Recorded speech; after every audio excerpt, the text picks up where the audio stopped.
Welcome to your brand new private farm. Feel free to explore. It all started on a bright Saturday morning when I spotted Karen standing at the edge of my property, clipboard in hand, announcing to everyone passing by that my private farm was now a public park. At first, I laughed, but her smirk quickly vanished once she discovered that I had a very unconventional way of enforcing boundaries. I've lived on this small but beautiful farm for over a decade. Nestled just outside town, it's my personal sanctuary, a mix of fields, a few fruit trees, and a patchwork of wildflowers I carefully tended over the years. Every morning, I'd step outside to watch the sunrise paint the fields gold, listening to birds chirp and the faint hum of distant traffic. It's quiet, peaceful, exactly what I needed after years of city chaos. My neighbors, for the most part, respected my space. A few waved when passing by, others occasionally dropped off fresh produce. Life was simple and calm. But in the last few months, Karen had moved in across the street. From the beginning, she acted like the self-appointed mayor of the neighborhood. She scrutinized fences, lawns, even the types of flowers people planted. Her little HOA clipboard was always ready, and she loved finding reasons to scold anyone who didn't comply with her ever-shifting rules. I'd barely had a chance to greet her when she started lurking near my property line, taking measurements and jotting notes. At first, I shrugged it off. Maybe she was just nosy. But then came the fateful morning. Karen arrived with half the neighborhood in tow, announcing loudly that my private farm was now a public park, and that everyone was welcome to stroll, picnic, or even set up tents. My jaw dropped. My personal, hard-earned land was suddenly open to strangers, all because Karen decided she could dictate how I used it. That first intrusion was the warning sign I needed. I realized then that Karen wasn't just a nuisance, she was a threat to everything I'd built. And little did she know, I had a few tricks of my own to remind her, and the crowd, that my farm was mine and mine alone. Karen's audacity didn't stop with declaring my farm a public park. She began posting official notices at the edge of my property, complete with her signature scrawl and a few made-up HOA codes.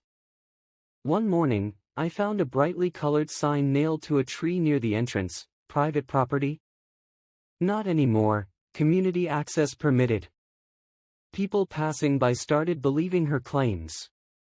Families arrived with picnic blankets, children ran through my flower beds, and dogs left surprises where my vegetables should have been. I tried reasoning with her. "Karen, this is my private property. You can't just invite people over without permission." She smiled that smug, know-it-all smile and said, "I'm just making sure the neighborhood enjoys it too. Don't worry, you'll thank me later." It was infuriating. Each time I confronted her, she turned it around, acting as if I were the unreasonable one. Things escalated further. A local yoga group set up mats under my apple trees, claiming they had permission from the community council, which, of course, was Karen's invention. A few neighbors, caught up in her enthusiasm, started hosting weekend barbecues right on my land. I was helpless watching them trample through my carefully maintained fields. Even my animals began acting out, confused by the sudden influx of strangers. One particularly bad morning, a group of campers had set up tents along my fence line. They'd brought grills, lawn chairs, and even a portable speaker. I had to step carefully through a maze of tents just to reach my barn. Every confrontation seemed to make things worse.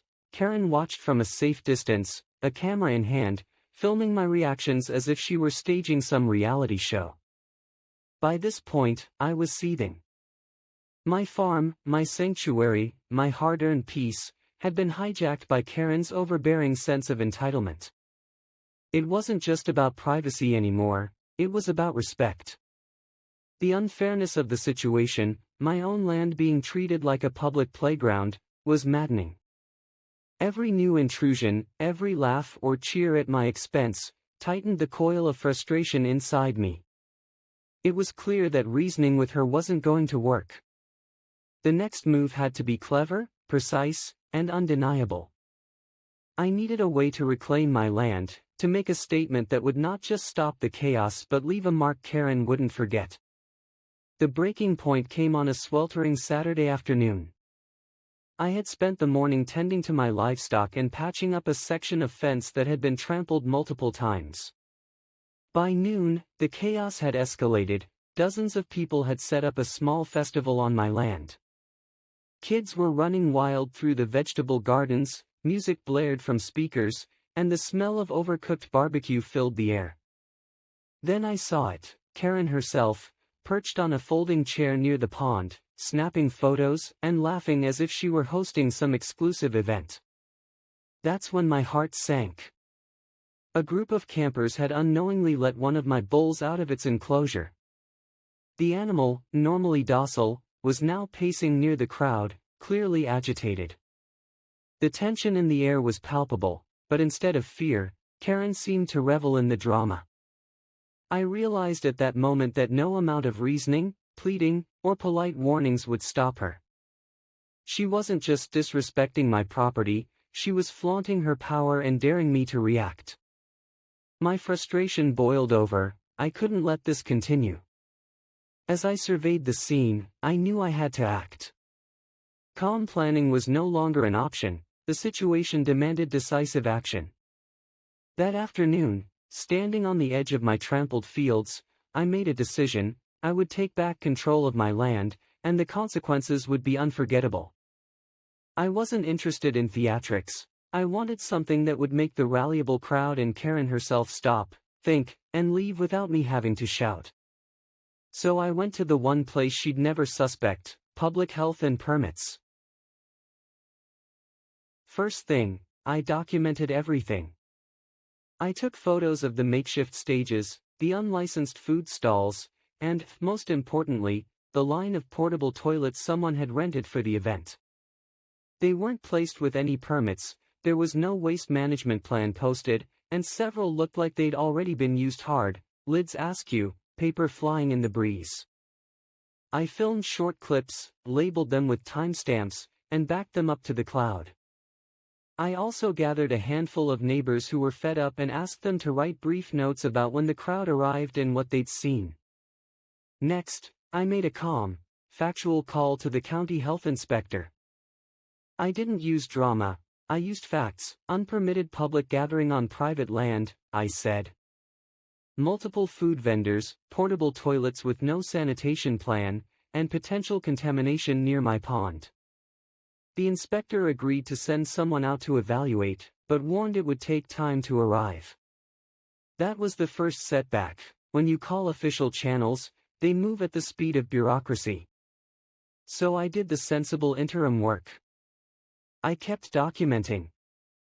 I politely asked vendors for their permits, most had none. I recorded a short voicemail to the sheriff requesting a welfare check for public safety, and I copied the inspector on the same email thread so everyone had the same timestamps and evidence. Mini twist: Karen had been live streaming the event, bragging about bringing the park back. Her stream captured a vendor dumping waste into a drainage ditch, a careless act she later tried to deny. That clip, with a clear timestamp, changed things. When the inspector finally arrived, the combination of my photos, neighbor statements, the live stream clip, and visible sanitation issues made the violation obvious. By dusk, the county had enough to act. I didn't need to be loud, I'd let the system, and a little recorded truth, do the heavy lifting. The next move would be the inspector's visit made public, notices posted, vendors shut down, and a crowd suddenly given one very good reason to pack up and go. The inspector arrived right before dusk, clipboard in hand and a seriousness that made a few campers look up from their phones. He walked the rows, peered into food tents, and then made a beeline for the line of portable toilets. I stayed back, hands in my pockets, watching Karen like a hawk. She was still streaming, breathless with excitement, narrating to her followers how she'd opened up the community. The inspector didn't wait for a show. He pulled out a camera and started documenting violations: food handlers without gloves, no hand wash stations, and the vendor dumping into the drainage ditch, caught, time-stamped, and plainly illegal. He read from his notes into his phone, and then, in a voice that carried across the field, said, "This event is in violation of county health and safety regulations. All vendors must cease operations immediately. The site is condemned for public use until proper permits and sanitation measures are in place." For a moment, you could see the air leave the crowd. Karen's face shifted from triumph to panic on live stream. Her followers watched as her festival was declared unsafe. Vendors scrambled to wrap up grills, music stopped mid-song, and the chatter turned nervous. A deputy who'd been called earlier quietly explained liability to one of the stage managers while another posted official notices that the county had condemned the site. Karen tried to speak over the inspector, but the evidence was stacked against her. Her own live stream showed the violations she'd blamed on outsiders. The inspector handed a citation to one of the vendors and then, politely but firmly, to Karen. She was responsible as the organizer. Within an hour, tents folded, gear was loaded into trucks, and cars pulled away down the driveway. The field emptied faster than it had filled. I walked the perimeter afterward, picking up stray trash and feeling the relief of reclaimed ground. The lesson had landed: you don't get to redefine someone else's property just because you have loud opinions and a camera. By the next morning, the field looked almost untouched, aside from a few flattened grass patches where the campers had pitched tents. The county citations were posted on the main gate, a quiet but unmistakable reminder of what had happened. Karen had vanished from the scene, no videos, no complaints, no live streams, just the faint echo of her chaos. Neighbors started coming by, curious but supportive, many expressing relief that the farm was finally safe again. I took the opportunity to walk the perimeter, making notes for repairs and improvements.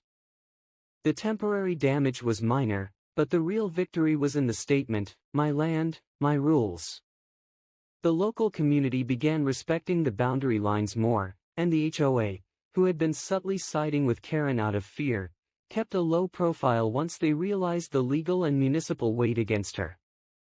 I even heard a few residents quietly praising my firm but clever handling of the situation. There was a sense of closure I hadn't expected. No shouting, no confrontations, just the calm satisfaction of seeing accountability land exactly where it belonged. The farm returned to its peaceful rhythm, the quiet hum of nature replacing the noise of crowds, music, and chaos. Even the livestock seemed to sense the restored order, grazing calmly under the morning sun.